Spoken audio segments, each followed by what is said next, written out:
Now I'm going to do one of Harvey Wingworm.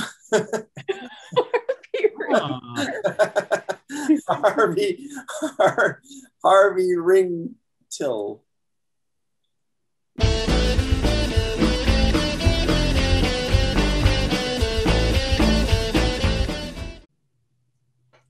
Doctor Who is a Doctor Huge franchise of the science fiction variety.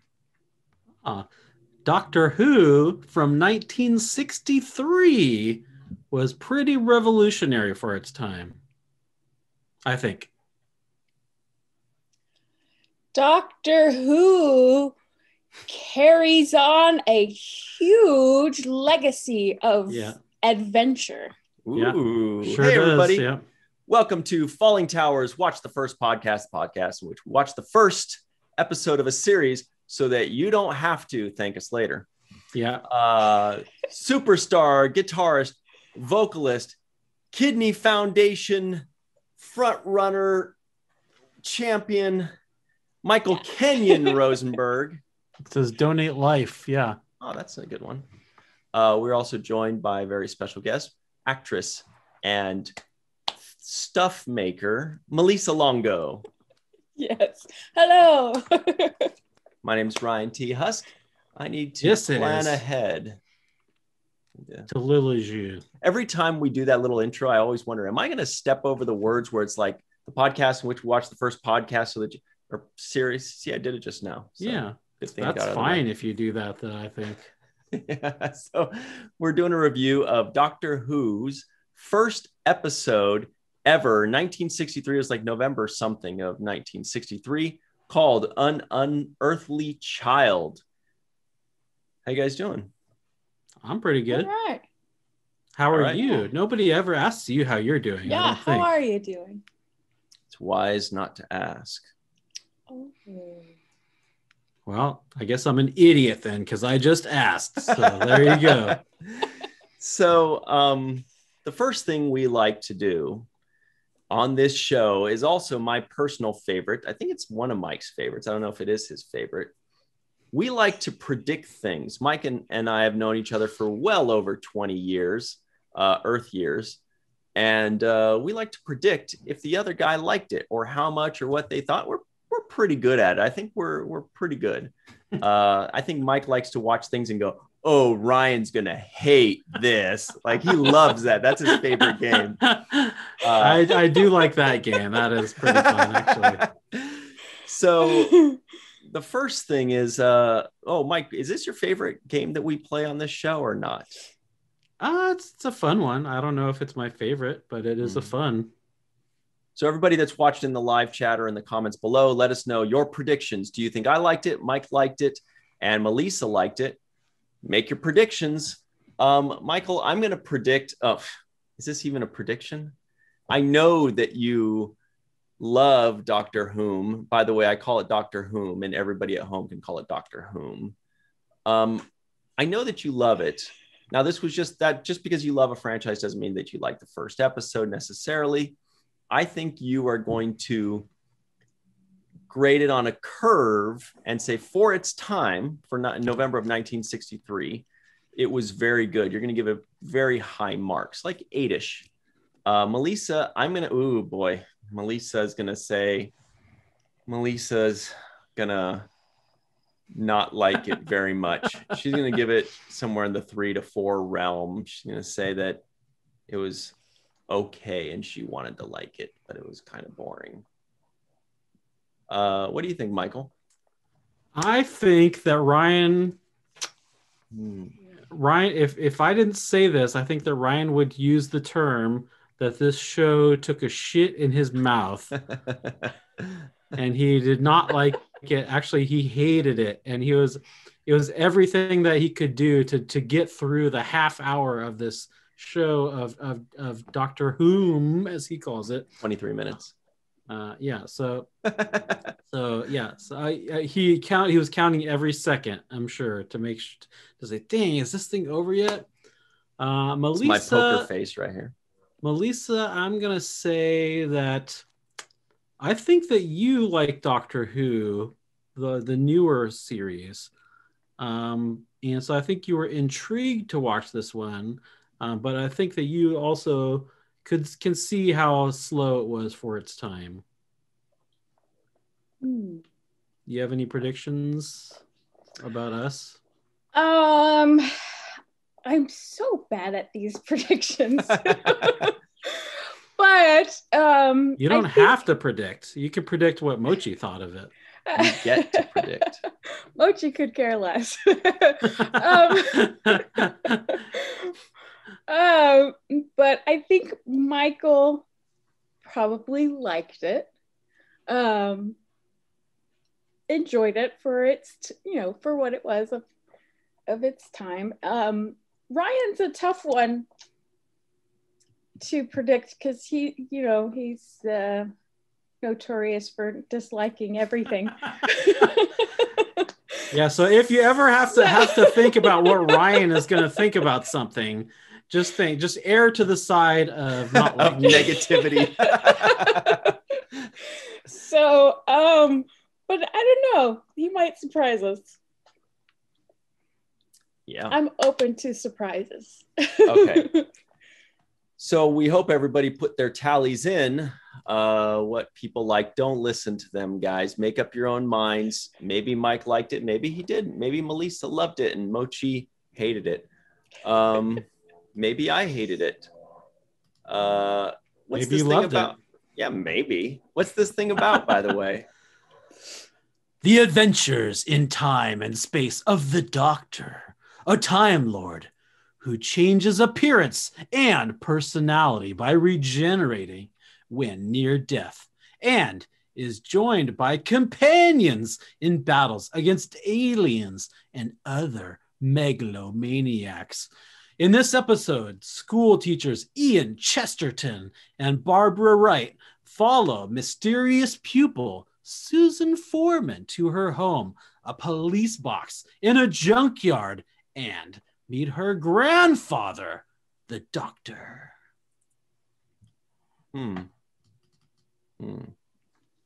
So there's that. Yeah. Yeah, that first half of that really told us what the show is about. That was pretty helpful. I think that's why I do that, is to tell you guys what the show is about. But I mean, like, not the second half told us what the episode was about, but like, it's actually helpful to know because you don't really know that after watching this first episode so much, all that. Well, I guess, he hasn't had a chance to regenerate yet. So at the end of this first Doctor, when he regenerates into the second Doctor, then you're like, oh, he regenerates. But I mean, all the alien stuff and megalomaniac stuff, it was they talked. Oh, I guess they didn't really battle against aliens or megalomaniacs in this episode, but yet they are aliens. We found that out. Yes. So before we get any further into this, here's the big news. We like to play a game called What We Expected versus What We Got. I guess first we should say that this show has been suggested by numerous different people. I don't think that we have even a tally of everyone who has suggested that we watch this specific episode too of Doctor Who, the first episode of the first Doctor of the first season of anything. Right. The person that did suggest it the most was Michael Kenyon Rosenberg.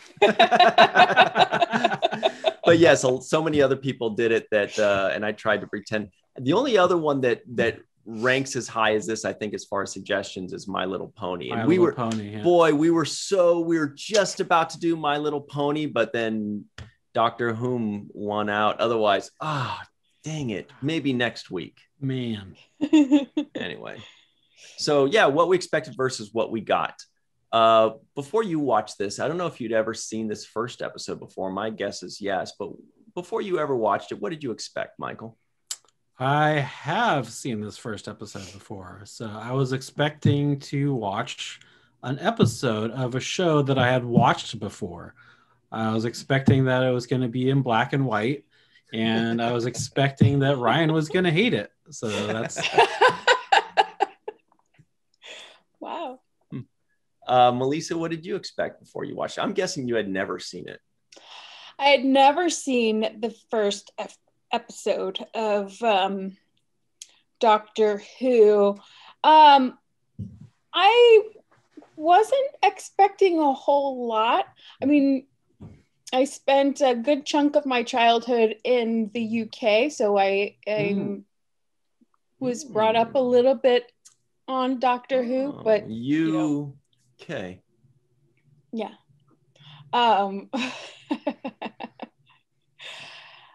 So I was expecting some of the nostalgic feeling that I had gotten from growing up, but I honestly wasn't expecting a whole lot. I was approached this episode a little bit of a snob, thinking that it was, a dated, hokey show. Although I do love Doctor Who and the new versions of. All right, Doctor I got Who. that part right. Good job. You did. He actually kind of looks like You a did. circus clown in that picture behind you, Melissa. Like, doesn't he kind of look like an old school circus clown? I don't get that. You know, the one with like the dunce hat and the frillies here and stuff. Anyway.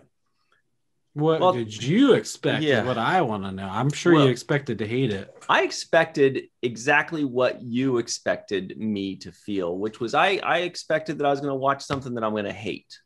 And I was relieved to find out that it was 23 minutes. It was like 1963. I've never watched one episode of Doctor Who, and I'm not interested in it.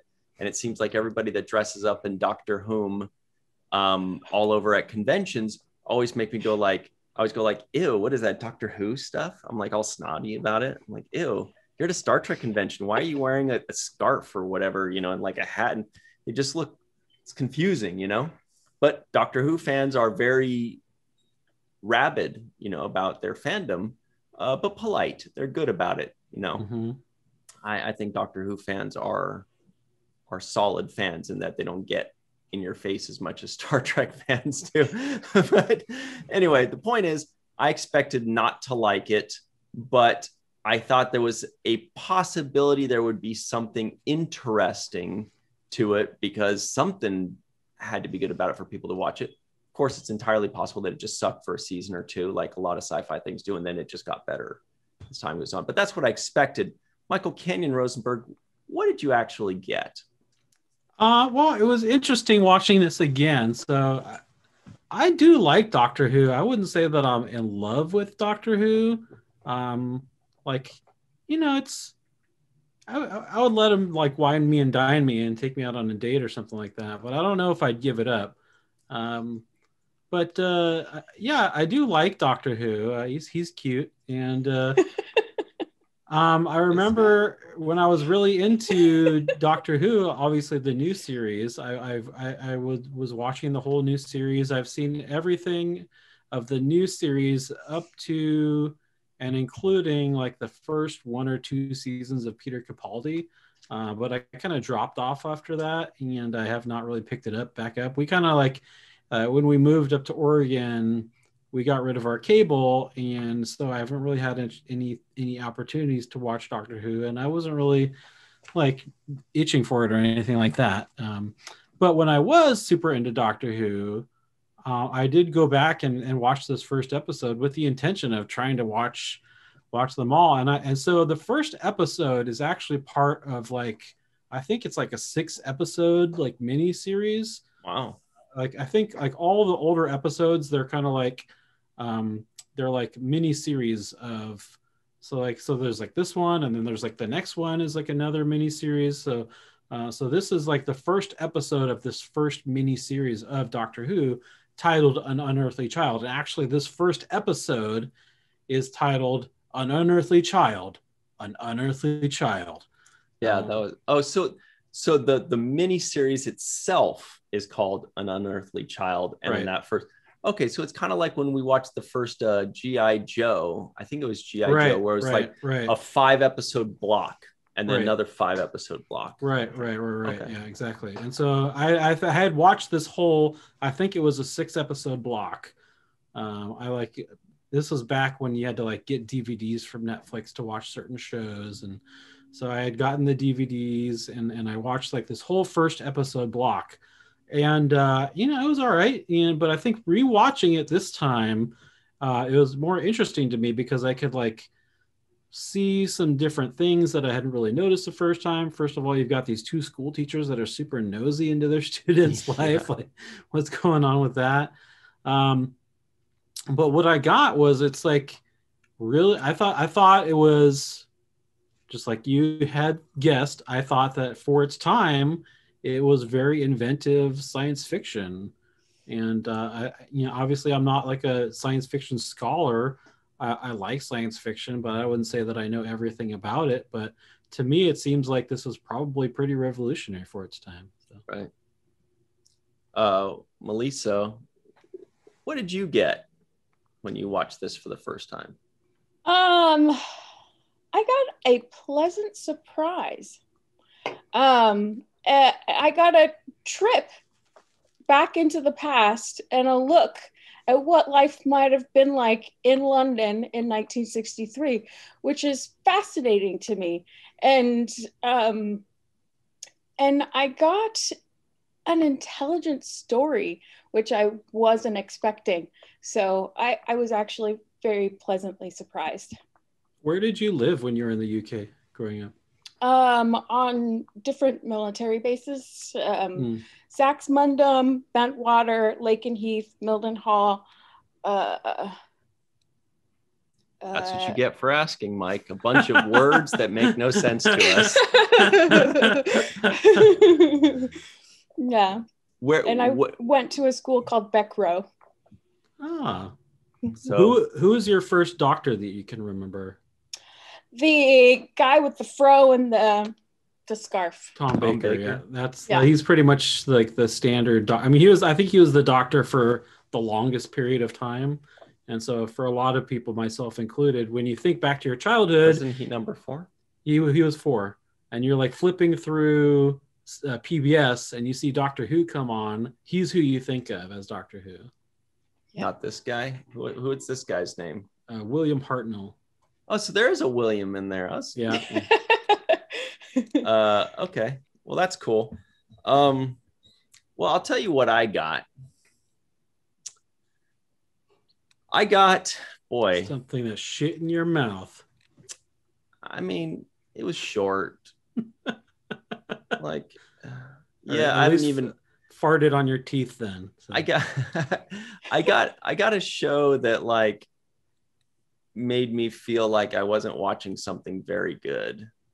And I was trying to like give it the caveat of, well, this is the 60s and storytelling is different and whatever else is different. But I guess this is a little bit more into what I expected. I expected to see what I always heard Doctor Who was about because I've never seen it before. I thought it was going to be people traveling around in their soapbox or whatever the thing is and like, fight aliens and time travel and stuff. But we didn't get that. We just got 22 minutes of exposition and then a hint as to what might come. So I was kind of like, well, when does the actual Doctor Who part of this thing come in? Or is this kind of like how it usually is, like where they just kind of talk? Or do they do stuff? It is different now. Oh yeah, I was gonna say like the new series is way different than this, but I guess I mean I don't know. I can't speak for the rest of the Doctors because I really haven't seen them all. So you haven't seen this old version? I've seen the first 6 episode block, but then I think I started watching the next block and I couldn't get through it and I had to like send the DVDs back so I can get some more DVDs or something like that with Netflix. You know how you do. You sit on the DVDs for a while and you're like, I don't know, I'm not going to really watch these, so I'm just going to send them back. Yeah. So, yeah. Look, I imagine at least the first Doctor is going to be like the episode. I mean, but first of all, you have to understand, we just watched the very first chunk of what I believe is a 6 episode block. that makes up like the real episode, the bulk of the episode.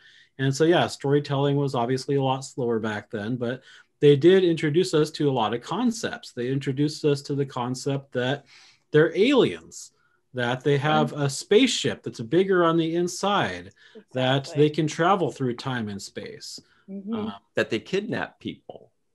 Yeah, of course. Yeah, that's what he does, really. I mean, honestly, even in the new series, he kind of does just kidnap people sometimes. Yeah.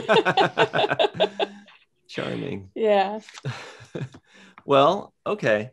I kind of want to ask more questions about Doctor Who, the series, but I guess we should. Oh, you're interested now. You're hooked. Man, I am so. Look, I didn't hate it. Because it was only 23 minutes long. But definitely at the 7-minute mark, I checked.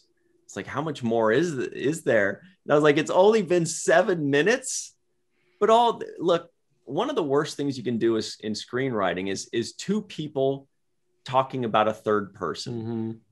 And that's what they did for like 18 of the minutes.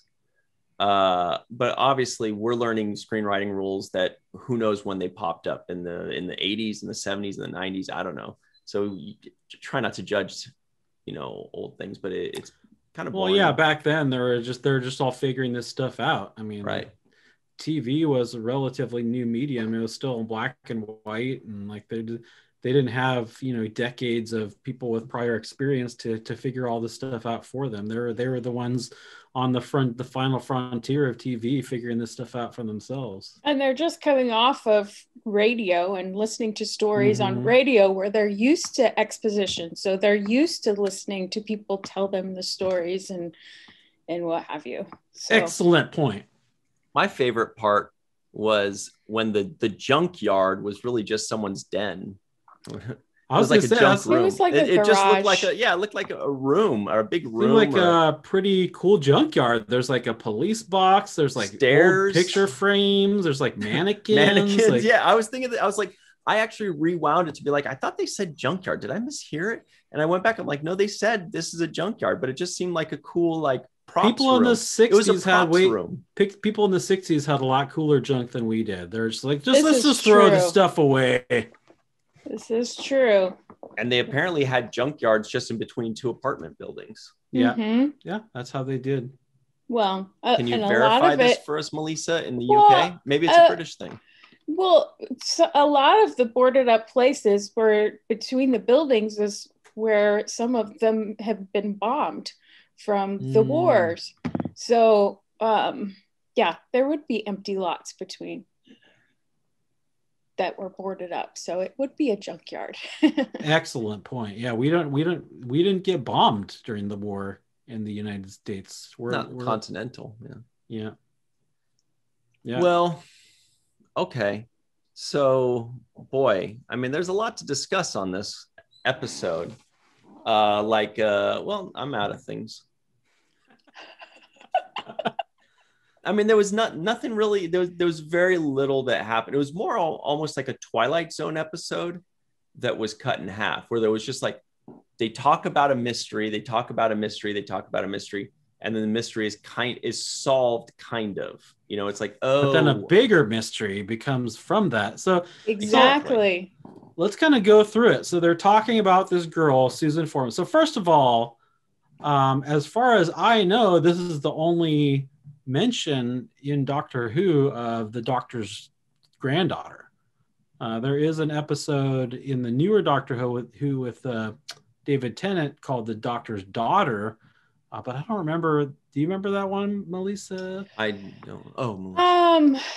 I don't remember it too much. I think that there was some kind of weird thing that happened that's why he had a daughter for some reason, but I don't think it was like his biological. I mean, I guess it was a biological. I don't remember. Tell us in the comments. He did have a daughter. Right. I thought it was a daughter with River Song at some point. Maybe it was, yeah. So I haven't seen it so But long. It's just it's been a while for me too. So there was one thing real quick that I just assumed that his granddaughter was going to be his companion, because I had heard that every Doctor Who has a companion. So I was like, oh, his granddaughter might be his. Oh, really?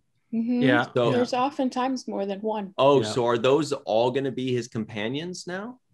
At least for this journey, for this trip, yeah. Oh, okay. So he has 3 companions now. Mm-hmm. See, I thought that there was just always a doctor and a companion. That's just kind of one of the things that I've always heard. There could be. And sonic screwdriver is the other thing. Yes. I don't think the sonic screwdriver came in up until the 2nd Doctor. Oh, man.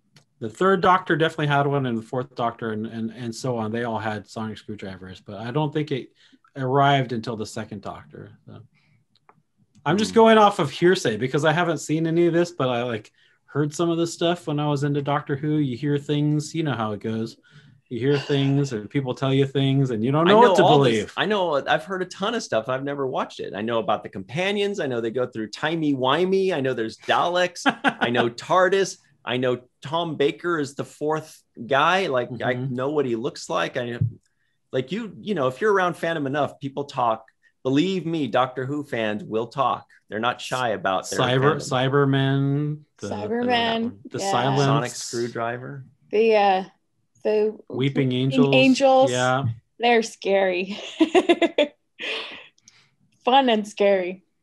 Yeah, so somebody has to tell us to watch the first Christopher Eccleston episode, because that's the beginning of the new series of Doctor Who's, like the reboot or whatever. Yeah. Mm-hmm. Is it a reboot or is it just a continuation? No, I think it's more of a continuation. Kind of both. I mean, basically in the 80s, Doctor Who kind of fizzled out, and then in the 90s they made like a made-for-TV movie in America, which was like the 8th Doctor or something like that, and then that went away and nothing ever happened with it after that movie. But then Christopher Eccleston comes back as the 9th Doctor for a season and kind of reboots the whole thing, but he is still the Doctor. He still is the same Doctor of the many regenerations of the Doctor. He's just shows up as a new regeneration. Yeah, but I do like that they introduced so many things in this first episode that still are carried through to the episodes now, which I think is really pretty neat. It's fascinating. Well, even they go back to some. I mean, so even like in one of the Matt Smith episodes, they kind of talk about because in the movie, that made for TV movie, even so, there's like that lore. I'm kind of going all over the place right now, but there's kind of lore from even the older Doctor Who's that they carry forward. And one example is in the movie of Doctor Who, I think they mentioned that the Doctor only has 12 regenerations. Oh, man. Yeah. And so I think around the Matt Smith time, what they did is he saved the Time Lords, and then they granted him additional regenerations or something like that. Like a video game. Yeah. Here's some extra lives. Thanks for saving us. Yeah. So they always kind of do go back to the lore, and I think they try to stay pretty true to the lore of even the old Doctor Who's as well. Right. But yeah. Canon. So during the Christopher Eccleston, they completely redid the TARDIS. They made it look completely different. Well, it still looks like a police box. No, the outside. I'm talking about the inside looks completely different. Oh, thank goodness. But I think it goes through reboots through the different phases of Doctors too. Right. The TARDIS kind of in the later seasons, at least, the TARDIS has a kind of a personality of its own. So I like this episode because we just get to talk about Doctor Who all the time. So, this is a fun episode of watch the first for me. Thought it might be. I did notice there were car door handles on his computer in the TARDIS. Like the futuristic TARDIS had door handles where you just open stuff. So that kind of took me out of it. I was totally there otherwise. And like you mentioned, Michael, I was more concerned with how nosy and bored those teachers were, that they just talk about a student and then they're just telling stories about a student. And then they had a stakeout. Yeah. Well, don't they have homes to go to? I got a different take on that. I thought they were two concerned teachers who care about a student who is a genius. Yeah, too concerned with TOO. Yeah. No, they're so TWO. They're so concerned that they decided to spy on their student. Well, yeah. I mean, if there's something wrong going on at home, you hope your teachers would invest that much time into a student. That's a good point, yeah. I mean, I would. Yeah. So.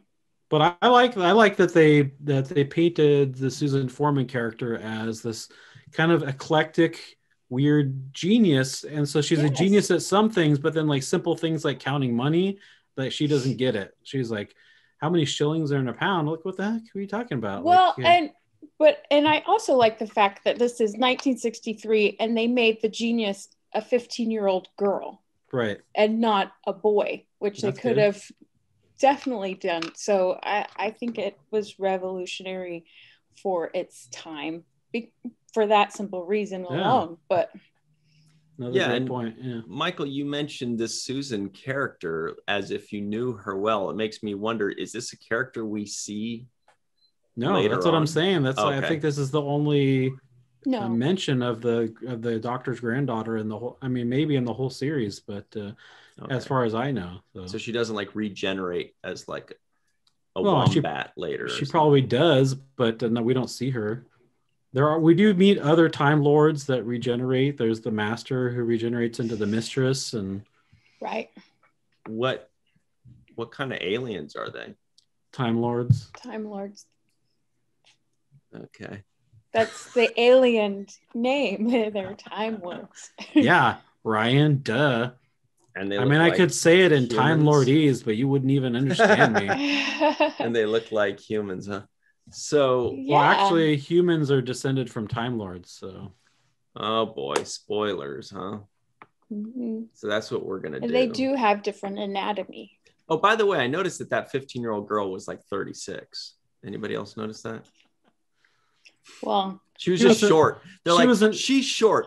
She could pass for a 15-year-old. I think that people way back then looked older than people do nowadays in general, because I see people in their high school photos and I'm like, oh, they look 40.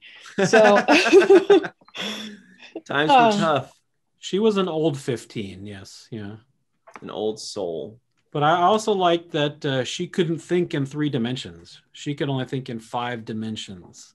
Yeah, that was cool. Time being the 4th, but what was the 5th? Space. She said. Yeah. Right, that's right. She did say that. Yeah, although we know that in real physics, space-time is one thing. Right. But, back in 1963, they might not have known that. Or no. Maybe they're making it up as they go for science fiction fun. But at least Susan read about the French Revolution, so it got interesting for like 5 seconds there, but then it went away. I also wrote down in my notes 76 Totters Lane, because that was something. It was hard to find things to take notes on because mostly they were just talking about that girl. Well, and she know? Go ahead. I was gonna say, did you notice she took her last name off of the door of the junkyard? Good eye. That was an Easter egg. Yeah, good. Yeah, good. Melissa's full of all the good points today. Right. What was I was gonna say, Foreman? like she started reading the French Revolution book, and she's like, "That's not right." She's like, she's been there, so she knows like what's going on. She knows what's up. That's not how it went. That's funny. That is a very interesting thing. She was also in Coal Hill School. Do you know where that is, Melissa? No, it's in London somewhere, I assume. But It was also very dark. You know, I get annoyed when things are super dark. Like I had to turn off all my lights and close my blinds to watch this thing. I'm like, I could bear. So I'm like turning everything off, make it as dark as I can. I'm like, okay, I guess I can see their faces. Ryan's a fussy TV watcher. I am. I just want to watch something enjoyable. I don't want to have to work for it. I don't want to have to be like, oh, let me turn off the lights. Or let me turn up the brightness on my screen. Let me do let me pay attention. You chose the wrong podcast for us to do. Well, no, because some shows just are fun and interesting and you know, grab my attention. This one, one thing that did grab my attention was Doctor Whom's hair. It was very weird. It's very like they curled it out on, like somebody actually like did that on purpose, you know? It's just the hair of the time. Yeah, he was just an old. But they styled his. They made it all like a little. Whoops. That's the latest Time Lord fashion that you would know nothing about, obviously, Ryan. Does he have his hair like that throughout the? He regenerates, show? Ryan. He gets into different forms. But I'm saying that particular one. So I don't know. I haven't seen them all. So. Oh, okay. I'm telling you, I've only seen like this first chunk of the first Doctor. Okay. Sounds like you're very interested in it, though. So maybe you should watch some more and find out. It reminds me of. Oh, sorry. I was just going to say that's the thing. At the end of this episode here, we do tell everybody if we're going to watch the second episode. So stay tuned for that, everybody. And also, by the way, something we mentioned failed to mention was that if you'd like us to review a show with scintillating reviews or honest reviews, more like, just say WTF, whatever you want us to watch. WTF, not Doctor Who. We're doing it right now. So yeah, WTF Taxi. Oh, Ninth Doctor. WTF Christopher Eccleston Doctor Rose, the first episode. We've seen some WTF Farscape, some WTF Battlestar Galactica. Oh, that some would be a WTF good one. Smurfs is a fun one. I think Melissa suggested Smurfs. Did I? I may have. But anyway, back to what we were talking about. What were you going to say, Melissa? Oh, I was going to say he kind of reminds me of Ebenezer Scrooge. Yeah. From the black and white days, because I have watched that often in all of its iterations. Even the Scrooge McDuck version. Isn't that DuckTales? Well, WTF DuckTales. DuckTales. I think that's actually on there. Yeah. Yeah. Well, I like that. The first thing we get is yes.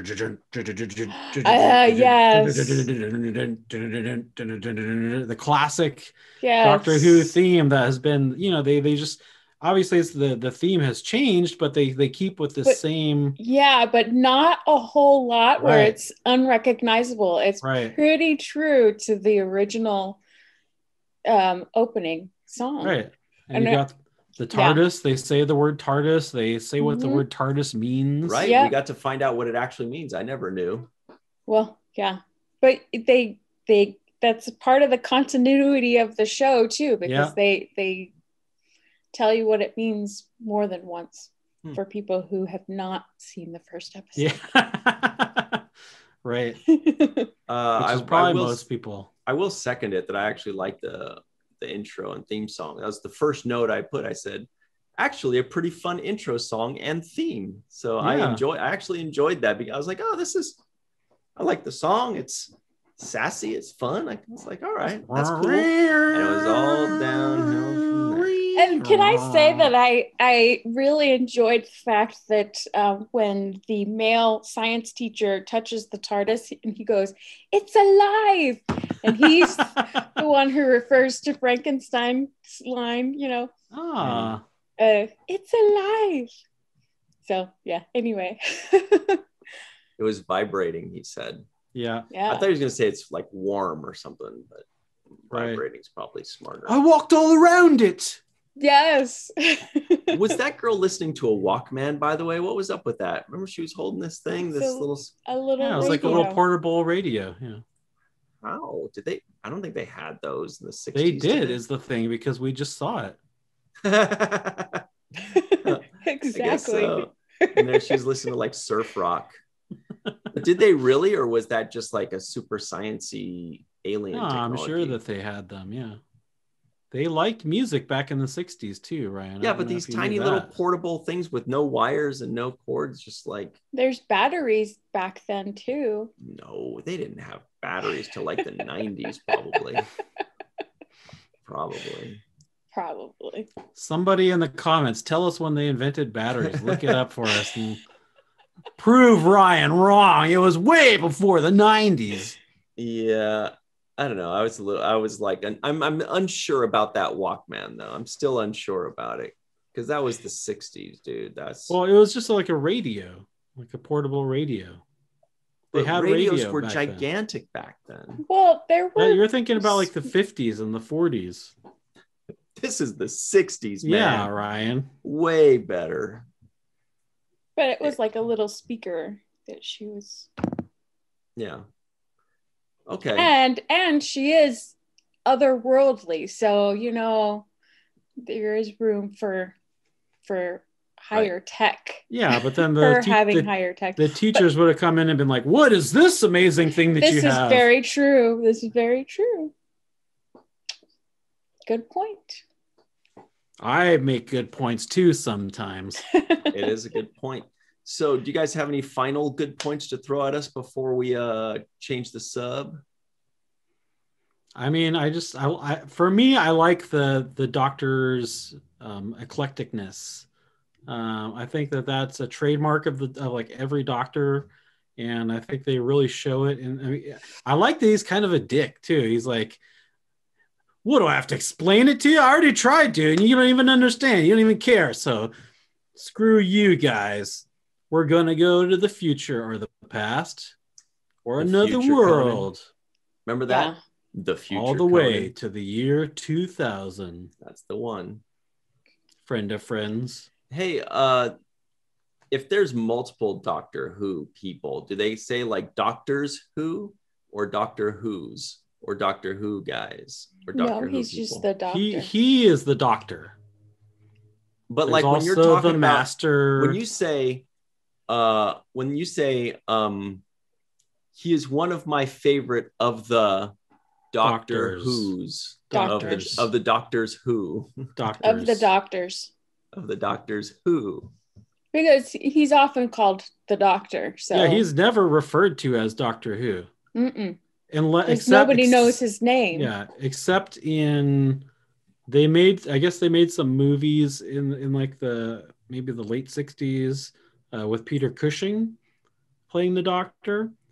Yeah, so these are kind of outside of the canon of the show, but it was like Doctor Who and the Daleks or something like that, and they call him Doctor Who in those movies. Oh, Doctor Who, what are we gonna do? But that's the only instance where he's referred to as Doctor Who. Throughout the entire series, television series, he's always just called the Doctor. Okay. I guess I do know a little bit about it. You do. Nerd. All right.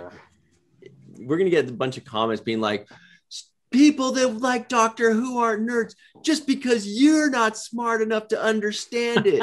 You're the nerd.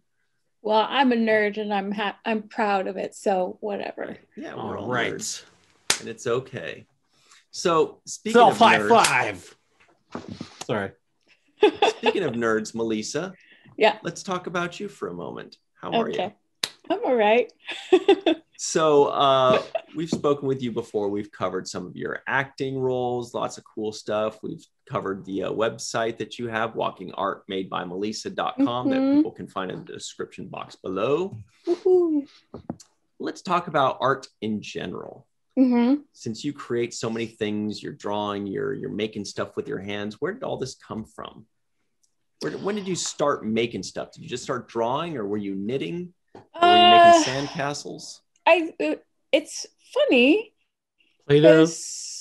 I started, I would say, at my school, back row, is where that all initially started, was art classes. And because the curriculum for elementary school is different in the UK than it is here in the States. So, and a lot of it was focused on creativity and all of that before the, say, the sciencey parts of it. So I learned a lot of different things that I may not have learned if I had gone to an American school to begin with. So I think that's where it started, but I've been drawing since I was, in school, and I never stopped. So, and it was just something that I had a knack for, I found. Did you also start doing things like watercolors and branching out when you were a kid, or did you just kind of start doing that later on, just to... Later on? I haven't even branched out into watercolors. Watercolors kind of scares me, but no, I started branching out to like acrylic painting and then like sculpting later, because I had an idea, and those were the mediums that I could fulfill those ideas better. So, and that's the reason my creativity goes everywhere. It's not very focused, I don't think. Do you have any particular inspirations or people that you like to model your drawing after, or just certain designs that you say that's really cool and it inspires you to do similar things? You don't have to say me. It was implied. I was so going to say you, but I like to draw trees. I've always liked trees and dancers. Yeah, I like the forms. What about dancing trees? Well, that would work too. Yeah. But I like the human form and the way it moves, and having been a dancer myself, it intrigues me and still intrigues me. So I like. Is there something that you tried to draw that you're just like, you just, no matter how hard you try to draw it, it just doesn't work? Like maybe you try to do giraffes, and for some reason your giraffes just never look right. Has there ever been something like that just you can't figure it out? Well, the thing that I had the hardest time drawing was hands. They were the most difficult, but I think I have gotten to a point where I can draw them pretty believably, but hands are difficult. I saw you have the Vulcan, on a shirt or something, like masks and stuff like that, right? The shirts and masks and bags. And do you think that's why a lot of animated shows have 3 fingers and a thumb? Because they're just like, dude, it's just too much. Just simplify it. That and if for some reason it looks weird to have an animation with all the digits. There's just not enough space on the hand for all digits, but it does simplify it if there's only 3. Having done some animation myself. My answer is everything. Drawing. So everything that I've tried to draw, I've had problems with. So. Yeah, ditto. And now that things are starting to open up slowly and steadily, Melissa, are you looking forward to the possibility of getting more acting gigs again after we've all had to take kind of a year off, or a year of very sparing roles? Yes, well, this is what I want to do. This is my main passion, is acting and storytelling and all of that. So I can't wait to get back into it. And I've actually started writing something to be in and hopefully produce. It'll be a short thing. And I've been reading plays, and so like a short film or like a sketch or a short film. Yeah. So can you tell us anything about it? Besides that, it exists. Besides I its can length. tell you I don't know the length yet because I had another idea, so it's gonna change again. But it's called Matilda and the Zombie Uprising. So that's the title. Yeah. And you can extrapolate from that what you will. Well, kind of, because it's a little bit of a play on zombies. So it's not your typical zombie flick. Mm-hmm. Yeah. It's not a horror flick. So well, everybody at home, be sure to follow Melissa Longo in the description box below. We have her social media stuff. We also have her website, walkingartmadebymelissa.com. Don't just follow her in the description. Click on the links in the description and follow her there. That's going to be even better. And stay tuned for Matilda and the Zombie Kissers. Uprising. That's not a horror film, obviously. Yeah. My interest is piqued. Mm-hmm. Speaking of piqued interest, all right, it is now time to talk more about Doctor Who. It's the bottom line.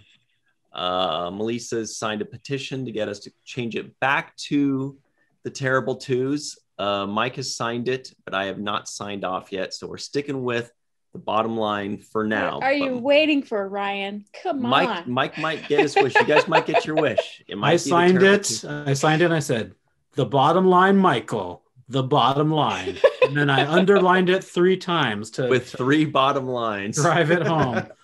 1, 2, 3 bottom lines. So the point is, this is how we end the show with what could be the most important part, which is the final 2 questions that really encapsulate how we felt about this episode. The first question is, Michael Kenyon Rosenberg, on a scale of 1 to 10 doctors, what would you give this first episode? I think we're on the 14th or 15th, maybe more. I think there's like some other variants in there. Yeah, too. But if there were 10 of scale of 1 to 10, all right, 1 to 10 ducks. All right. William Hartnell to David Tennant. Okay. What would you give an Unearthly Child part 1 or whatever the heck this thing was? I'm trying to remember the guy's name, but I'll just say I'll give it a 7, solid 7. Especially because I think for its time, it was pretty interesting stuff. If I just imagine myself, if I'm like a 10-year-old UK kid, British kid at home, sitting at home, and I turn on the telly and I see this Doctor Who come on, I'm like, what is this lot? And then I see they're talking about space travel and that they're aliens, and then this TARDIS is bigger on the inside, and then they travel to a different time or space. I'm like, what is this then? I would be completely I would be knackered. I would just be blown away by this if I was just a little kid in Britain when this came out. And so and you look at the subsequent series. I mean, I think there's something like I looked on IMDb, 26 seasons or something of this show. 26. What show goes 26 seasons besides Star Trek? The Simpsons? Obviously, yeah, Star Trek, Simpsons. Yeah, but Star Trek and The Simpsons are 2 iconic things, and so is Doctor Who. So I think, I would say solid 7 for me. All right, Melissa, bollocks. Take out your critic's hat. This is it. Scale of 1 to 10. What would you give this first episode? First of all, I have to say knackered means tired. So I would be completely knackered after watching this. I would be completely blown away. But I am going to, and I'm grading on a curve for the time and the history lesson that was fascinating to me. And what it contributed to the history of science fiction. So I'm giving it an 8. Because there were many interesting things about this that I know Ryan can't understand right now. No, I understand. You gave it an 8. Michael gave it a 7. Go on. No, because one, it was kind of revolutionary for its time. If I'm I just put myself in the shoes of somebody of the time watching this and saying, imagining the possibilities of what otherworldly things are possible. The possibility of science and girls being good at science, that, you know, it's opening of certain doors, if you will, in my opinion. And I think that the storytelling wasn't terrible. I got relationship between the two teachers in the very first few lines. I got where these people are coming from. And I got mystery and a curiosity to find out, what is this doctor all about and who are these people all about? So that's why I give it an 8, because of all of the questions it arises and the imagination and curiosity it sparks. So yeah, cool. Right, Ryan, pressure's on. I'm pretty close to where you guys are too. Just like 3 or 4 points lower. But it's the same ballpark, you know. I'm looking at about a 4 was my initial impression. I wanted to drop it down to a 3 or 3.5. But I like how short it was. So that, you know, like, I mean, that's the thing. If something, you know, if something is slow, at least make it short. Because then you're like, oh, well, not much happened, but at least not much happened in a short amount of time rather than in a long amount of time. Because really, I feel like they could have started at the 15-minute mark and we wouldn't have missed anything, right? I mean, they could have just been like 2 teachers saying, hey, you know, they could have started at the stakeout and they say, hey, so are you sure we should be doing a stakeout? Well, aren't you curious about our student? I sure am. She's weird, isn't she? Yep. And then boom. And then they do this stuff. And then you have 15 more minutes to actually go on an adventure and see. And the first episode is you actually see what Doctor Who's actually about. But this first episode, I got nothing about what Doctor Who's about. I got exposition. I found out that they're aliens. I didn't know that, you know. Anyway, I give it a 4.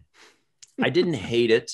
I almost, I'd say I liked it better than I thought I would. So that's something. It smells like cookies. Someone's baking cookies. So scale of 1 to 10, that's what we gave it. Now, the big question is, Michael Kenyon Rosenberg, I know this is a tough one for you, but for the purposes of this podcast, we had to watch the first episode of Doctor Who's first season in 1963. Now that the podcast is relatively over and you are free to move about the internet, would you, of your own volition, watch the second episode? I would. Yeah. I would. I have before. And actually kind of watching it again has kind of like jump-started my interest in Doctor Who again. And I kind of, there's something about me, like, we had to sign up for this BritBox thing so that we could watch this on Amazon. There's like a free 7-day trial. And I don't know, I'm thinking about maybe just keeping it and just watching Doctor Who's. And you know, I thought you were sorry. I just thought you were going to say, I'm thinking about for the next week while I have my week trial to watch this little thing. But you're like I might just, who knows? Who knows what might happen? So one thing is, like, if I'm doing something kind of mindless at work, like sometimes I just have like this mindless work that I need to just kind of just slog through. I'll put on like a little TV episode and I'll just kind of like half pay attention to it while I'm doing my work, and like, yeah, this might be. I mean, it's like Melissa was saying, it's kind of coming from radio where they're talking all the time and telling you something. So that's actually good to. I could probably watch that while I'm working. Right. So maybe I will keep it and just keep watching it. So keep listening to it. So. See, that's how they get you. They say, just try this free trial. What's the big whoop? You know? All right, Melissa, be honest. Would you watch the second episode? Yes, and I did. Nice. Because on purpose? You want to know what's going to happen. You fell asleep and it kept playing. No, I did on purpose, and because I wanted to know where they had landed. Right. The Cave of Skulls, right? That's kind of enticing right there. Yeah, and it kind of reminded me of each episode is like a chapter in a book. So it's like books on tape. So, but with pictures. So moving pictures. Yeah, moving pictures. So I would, and I did. And did you watch any more than just the second episode, or just Yeah, because like you said, that it's kind of a chunk. Each story is its own thing. So, did you watch the whole first story, or was it 6 episodes? Was I right? Or I think it was 4. 4. Okay. But yeah, interesting. It's interesting to see what people from the early 60s thought of life, and what comes before and what comes after, and I like to know how people tick, what makes them think, and where their imaginations go. So it is interesting to see what people used to think was acceptable television. So say it with me. I would not watch the next episode. What? I know. But Shock I will say, I will say, but you didn't get any shit in your mouth, that you're saying, though, no, right? That I am impressed that this is basically serialized television, 30, 40 years ahead of its time. So it gets points for that. I just wish that the episode was good. Like, I like that it has the overarching, I mean, that's serialized television. That's really cool. I think that's great. I bumped it up for that reason. But again, I just wish that there was more to this standalone, this one episode. There was hardly anything in it. And then it just ended with a little mystery that makes you say, oh, I got to see what's next. And so many shows are doing that nowadays. It's impressive that they did that 50 years ago. 60 almost. Yeah. And so I was a little curious. I was like, oh, they're going to end it here. So basically they just teased us. They made us sit through stuff. And then anyway, so no, I would not. Yeah, but back then there was like 2 channels to choose from. It was like this or news. It was BBC One or off. Well, even in the 80s, there were like 3 channels. So right. Okay. So that wraps up this edition. Either this or listen to the radio. So of Watch the First. And remember, if you'd like us to watch the Doctor first Who episode of a Who series, then William just say Hartnell. Watch the first MacGyver or WTF Hawaii 5-0 or WTF, or the reboots of either of those 2 shows too, or WTF WWE SmackDown. Or Melissa, no. Anyway, I think that's about it, right, Michael? Yeah, almost. Make sure to like and subscribe and pass this along with your friends. And do make your suggestions. Make them in the comments below, more so than in the chat, so that they stay there forever and we can just go and check it out a little later. Oh, give us a like if you haven't already, please. Yeah. Also find us on social media. Our social media is down there. You can check that out and give us a like and a follow there. Facebook, Instagram.